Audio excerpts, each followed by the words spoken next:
Zibby Owens, and you're listening to the Webby-nominated podcast, Moms Don't Have Time to Read Books. Hi, everyone. I wrote an article recently. I've been spending some time in the ER. Everybody's fine, but it's just been one of those summers where things keep happening. So I wrote this article called School Didn't Prepare Me for Parenting, and I wondered if maybe any of you felt the same way. So let me know, zibby@zibbyowens.com.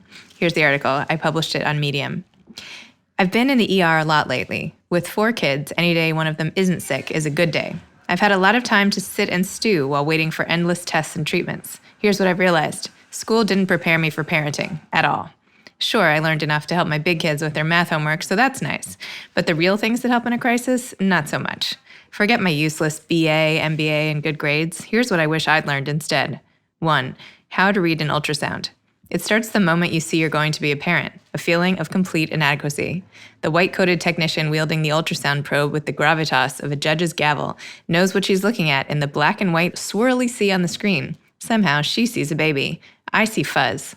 I took a lot of art history classes in college. I spent hours standing in 200-year-old stone halls in front of walls of images, memorizing the artist, the date, the place. Let me tell you, the fact that I could tell the difference between a Rubens and a Rembrandt means absolutely nothing compared to this text gift of differentiating between an arm and a penis.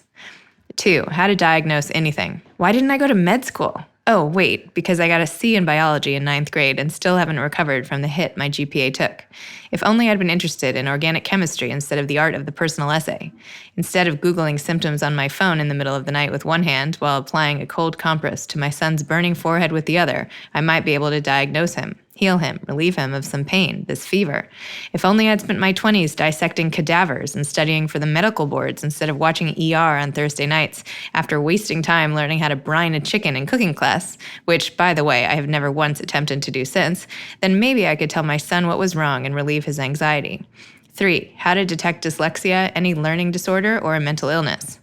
I actually was a psychology major. At Yale, I was on the intensive track, on my way to becoming a clinical psychologist. I ran my own study on the application of social comparison theory to eating situations for the Yale Center for Eating and Weight Disorders. Shocker, the more you compare what you eat to those around you, the higher the likelihood that you have an eating disorder, depression, or low self-esteem. You're welcome.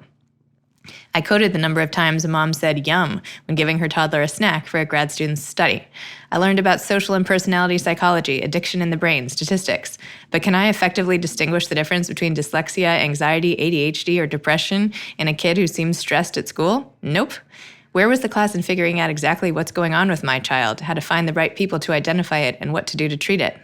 4. The difference between teaspoons and milliliters. Maybe I did learn this, but I can't remember how to convert the liquid levels when I'm administering medicine, squinting at the children's Motrin label. How much friggin' medicine does this kid get? Clearly the box manufacturers are not in their 40s like me and can see the almost invisible font, whereas I find myself squinting and straining to see both the dosages and the raised lines on those little plastic cups. I mean, really, there must be an easier way. 5. How to assemble anything. In middle school, I cobbled together a bookcase in woodshop. I can still smell the shavings, hear the sound of the saw, feel the pride I felt in lugging home this new piece of furniture and showing it to my parents. 2 shelves, I thought I was a genius. That's about the extent of my building aptitude. As a parent, I'm expected to know how to build a Vampirina castle that I M Pei apparently designed. I unfold the directions with A, B, C, and D marking off the step, and I know I'm effed. I can't figure this out. What's wrong with me? My older son now assembles everything for the little kids. I'm just relieved that my days wrestling with a baby Bjorn are over. If only I'd taken a class in this. 6. The art of persuasion. I don't know why my little guy, age 4, has chosen this particular week to assert his independence in every way. As I sat on his older brother's bed, post-vomiting middle-of-the-night sheet change, my little guy wandered in and said, I have to go to the bathroom, and I don't like sleeping. Fabulous. While he stood there, backlit in the doorframe, my older daughter emerged from behind him with blood all over her shirt, exclaiming, I pulled my tooth out. All this at 4 a.m. Fabulous. Then last night before bed, I asked my little guy, do you want to read books on my bed or your bed? He responded, I want to do whatever I want to do. Lovely. Where was the class on reasoning with that kind of logic? 7. Professional organization skills. My home is overflowing with stuff. I am completely indebted to my babysitter, who happens to have the organization gene. She goes online to the Container Store whenever the coloring books pile up, the toys start rolling down the stairs, or the Shopkins start spreading like fans after a Lady Gaga concert. Of course, I am beyond blessed to be able to afford Shopkins and coloring books and all the rest of it for my kids.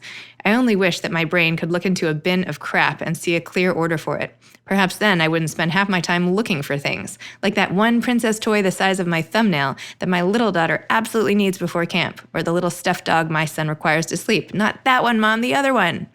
Where was the class on how to find things? Side note, an entire semester on how to find my phone would be great too. 8. Sleep deprivation tolerance. I wish there had been a course, like I imagine they have in military training facilities, where you undergo sleep deprivation and then have to come up with the most creative solution of your life to a seemingly intractable problem, like your child having a tantrum over not sitting in the car seat or running away and hiding when the bus comes from camp. Perhaps, had my brain become habituated to no sleep back then, I would be more functional on the 4 to 6 hours of sleep I dependably get now. I could whip patients from my back pocket and dazzle the kids with my fun solutions instead of finding myself snapping and crying out, "All I want to do is read you a book, snuggle, and get you to sleep. Is it too much to ask? Can't you please stop pretending the pink inflatable raft is your bed?" And then bursting into tears. Perhaps then I could be fresh and perfect when my son wakes up feverish with severe stomach pain and says, "Help," instead of panicking. But who knows? Maybe none of these classes would have helped. Parenting brings with it a constantly changing and unique set of emotional and intellectual demands. Perhaps learning skills in advance would be like mastering archery, only to realize that in the real world, the target is constantly moving. You're screwed no matter how hard you train. The good news? You're not the only one. All parents are in this together. I may not be a doctor or a psychologist. I might not know how to finish a Star Wars Lego project or where that levee is. All I know is that I love my kids with a ferocity I didn't know I possessed, and that every day I try harder than the last to do my best.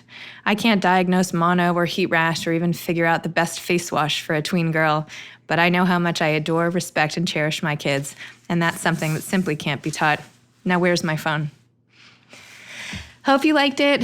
My email is zibby@zibbyowens.com. I'd love to hear any feedback so I know I'm not just reading into the, great outdoors with nobody listening to me.